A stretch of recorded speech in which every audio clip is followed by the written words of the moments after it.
আজকে আমি French fry বানাবো জাস্ট 5 মিনিটের মধ্যে। আমার হঠাৎ যখন খেতে ইচ্ছা করে যে ফ্রেঞ্চ ফ্রাই খাবো, তখনই আমি 5 মিনিটের মধ্যে ফ্রেঞ্চ ফ্রাইটা বানিয়ে খেয়ে ফেলি। তো চলেন আপনাদেরকে দেখাই কীভাবে ফ্রেঞ্চ ফ্রাই আমি বানাই।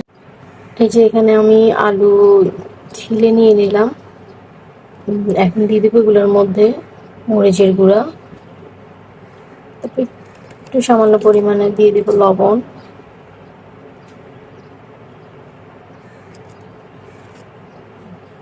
তারপরে এগুলো মিক্স করে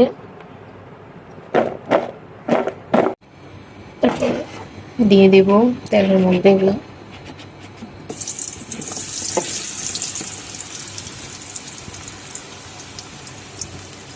এগুলো কিন্তু সম্পূর্ণ কাঁচা ছিলে তারপর কেটে নিয়েছি আর কি।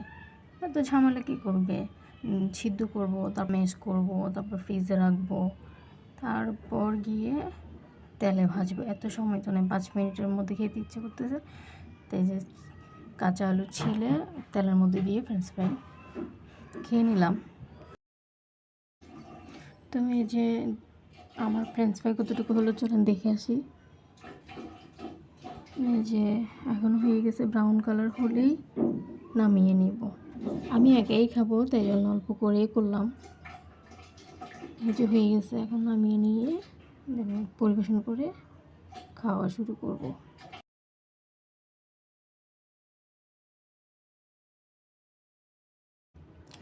নিজের হাতের রেসিপি দেখে কথাই মুখ দিয়ে আসতেছে না, এত মজা হয়েছে। সাথে চসও নিয়েছিলাম, চস দিয়ে গরম গরম এই ফ্রেঞ্চ ফ্রাইটা খেতে অনেক মজা ছিল। আপনারাও ট্রাই করতে পারেন এই 5 মিনিটের ফ্রেঞ্চ ফ্রাই।